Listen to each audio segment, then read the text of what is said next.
wanna know what's really going on, search for the answers and question it all. Turn your televisions off, cause you're being brainwashed. Brainwashed. If you wanna know what's really going on, search for the answers and question it all. Turn your televisions off, cause you're being brainwashed.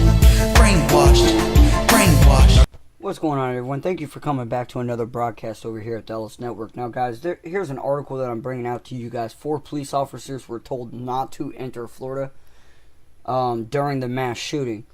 As most of you guys know, this isn't new news. There's been talk about Sheriff Scott Israel within the last couple of days, how people's asking him that he needs to resign.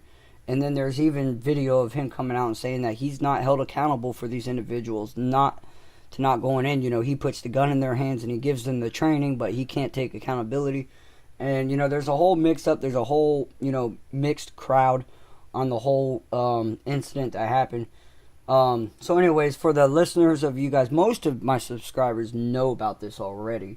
And guys, I got to tell you, within the last week, man, I've just noticed my subscription count just skyrocket. So I don't know if I'm just getting, you know, people randomly just finding my page and subscribing. I don't know if I'm finding people from shares.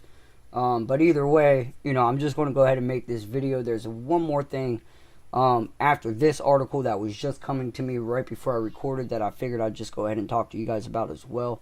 Let you guys know. And then, you know, some of my friends, it's, you know, I have an alternate Facebook account for my network here. Conservative news, you know, independent news media. And guys, one thing that's really going on right now, I talked to last week about Twitter's lockout. And what they done was they found a bunch of people that had conservative views and ended up locking out their account for, you know, a couple of days, and then removed all of their followers and everything. Well, here on YouTube, you know, there's a major problem going on with censorship as well. And they're attacking people that, you know, are independent news networks, you know, alternative news. So, you know, between, you know, all the live chats that I've been in on some of my subscribed channels that I go back and forth on, chatting with people, you know, we're really starting to think of another way to keep going. You know, YouTube, they're just going to keep cracking down, trying to silence, you know, everybody. So, you know, stay tuned. I'll be keeping you guys up to date, but we may be moving platforms. We may be moving away from YouTube. Me personally, I want to keep rocking on YouTube until they shut me down. And just to let you guys know, if that ever happens, I will be creating a backup page. I will be creating that backup page very soon, as a matter of fact. And I want to share that page with you guys to make sure that if this channel right here, the Ellis Network, gets shut down over our conservative views and independent media, I want you guys to know and feel comfortable knowing that I'm still going to be here on my backup. But also at the same time, you know, we're going to go into other media outlets as well. I know that there's a few other ones like Gab. I'm sorry, I'm having a complete brain fart, but there are a few of them, and trust me, as we progress into those networks, I will keep you guys informed. So it's not like we're just going to dip off YouTube and all of you guys will be left hanging. You know, I scratched, I clawed, I sweat, and I bled, you know, to get the 170 odd subscribers that I have now. I'll be very loyal to you guys, let you guys know where I'll be at. Hopefully you guys will keep following me, keep subscribing, keep sharing.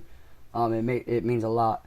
But anyways, again, let's go ahead and hop into this. And most of you guys on my channel know about this already. The 4 police officers. There were police officers that were standing. And if you guys go back in my history, you know, with Parkland, the day of Parkland, you guys remember I live streamed a couple news articles as I was watching it on TV. And you could see SWAT just hanging out, you know, out here on the side, you know, before everything was even contained. You know, students were coming out of the building, officers were escorting them, but you know, you just see massive swarms of cops just hanging out. Again, I don't know if that angle right there was the exact one, but there are pictures of officers, you know, being told to stand down, you know. So, anyways, guys, let's go ahead and just read this real quick. See what it says. I'll let you guys, form your own opinions. Police did arrive on February 14th to Marjorie Stoneman Douglas High School in Parkland, Florida, in the midst of a mass school shooting that would leave 17 dead and several others injured. But the sheriff's deputies never went to the school where their armed shooter was because they were told not to. Now that's kind of troubling, if that's the case. Officers, you guys were supposed to be there to protect citizens. But then if you're told to stand down, go ahead, let this mad kid just go off and shoot, 17 people, 15 children.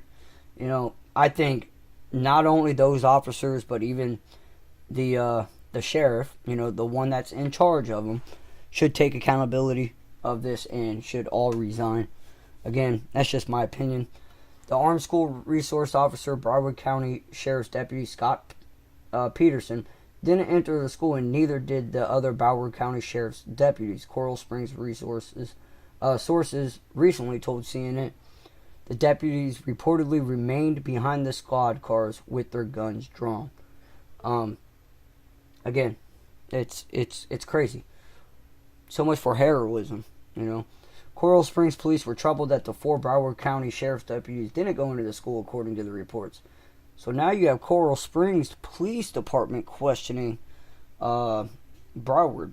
It's going to get interesting. Now, the sources near the Broward County Sheriff's Department are telling us that the deputies who arrived at the scene where the shooting were told not to enter the building unless the body cameras were turned on. And then we found out that the deputies did not have body cameras. So they did not enter the building or engage the shooter. Again, you have a mass shooting going on with children involved. I think I would have just, excuse my French, but said, fuck the cameras, dude. We got to get in here. Now, I can understand, hold off until other, deputies show up so you have backup. I get that. But, I'm not going to hide behind a car with my gun drawn and not go in there just because I don't have a body camera. That right there, you could have just saved at least 1 or 2 lives, if any at all. But I mean, just to sit back just because you was told not to. Again, what's morally correct here? You tell me. Okay, so let's go ahead and hop into the next one. I know there's a little bit more. I'm going to post the article in the description for you guys. And this was just coming to me right before I decided to come live. Or not live, but start this video. And it says there's a hazmat incident at a U.S. military base. Suspicious letter affects up to 11 people. And this has happened in Arlington, Virginia at the Marine base. 11 people became ill after opening a suspicious letter. 3 were taken to the hospital after a hazardous material situation was declared. The Arlington Fire Department responded to a hazardous material call at Joint Base Meyer-Henderson Hall at 4:30 p.m. local time. Fire crews and hazmat units rushed to the scene. 3 people were taken to the hospital and currently in stable condition. Arlington County Fire Department reported on Twitter, and here it is, right here, as you guys can see it. This all right here. Fort Myer 3 transported patients in stable condition. Command is scaling back. Incident started to put some units in service. And the investigation is ongoing. Again, guys, this was just brought out to me. I don't know a whole lot about it. I'm going to look into it again here in a little while. You guys, some of you guys know me, how I like to do things over here. I don't like to really make like 30 videos as breaking news is going, because information evolves. We find out that earlier information tended to be incorrect, and I just don't feel like going back and retracting everything that I said before. So, we're really going to pay attention to this story, but I want to let you guys know everyone seems to be okay. 3 transported, they're in stable condition. Again, it's going to be interesting. Here's what the U.S. Marines Twitter says. An envelope containing an unknown substance was received today. That's sort of like, you guys remember a couple weeks ago, at Trump Jr.'s, at his wife's. And then just the day after that, Obama's office. You guys remember that? So, it's very, we're starting to see suspicious hazardous material being delivered again.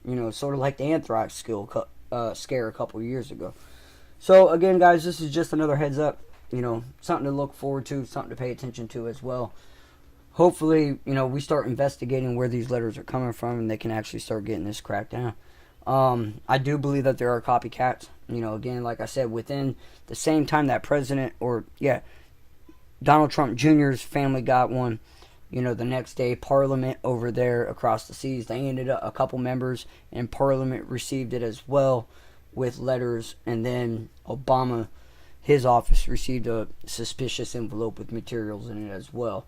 So, no doubt they really need to investigate this.